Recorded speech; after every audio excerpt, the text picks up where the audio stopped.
السلام علیکم ورحمۃ اللہ وبرکاتہ۔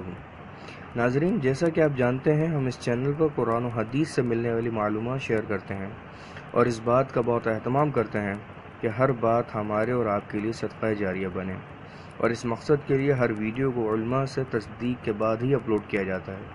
پھر بھی میں آپ لوگوں سے گزارش کرتا ہوں کہ اگر کہیں کوئی غلطی یا کمی دیکھیں تو اصلاح کے لیے ہمیں ضرور بتائیں۔ آج کی ویڈیو میں بھی ایسا ہی وظیفہ شیئر کرنے کی سعادت حاصل ہوئی ہے جو ہر شخص اور ہر طبقے کے لیے بہت ضروری ہے، اور وہ ہے حاجات، یعنی ہر وہ ضرورت جو آپ نے حاصل کرنی ہو، اسے آپ حدیث شریف کی بتائی ہوئی دعا سے حاصل کر سکتے ہیں۔ ناظرین، عمل سے پہلے اللہ کی ذات پر یقین شرط ہے کہ اللہ رب العزت ہر چیز پر قادر ہے، پر اس بات کا خیال رکھیے گا کہ ہر وہ جائز ضرورت مانگیے جو اللہ رب العزت آپ کے لیے دینا چاہتے ہیں، جو آپ کے بھلے میں ہو۔ خیر، چلیے وظیفے کی جانب چلتے ہیں۔ حضرت سمرہ بن جندب رضی اللہ تعالیٰ عنہم سے روایت ہے کہ انہوں نے فرمایا، میں تمہیں ایسی حدیث نہ سناؤں جو میں نے رسول اللہ صلی اللہ علیہ وسلم سے کئی بار سنی، اور حضرت ابو بکر اور حضرت عمر رضی اللہ تعالیٰ عنہما سے بھی سنی ہے۔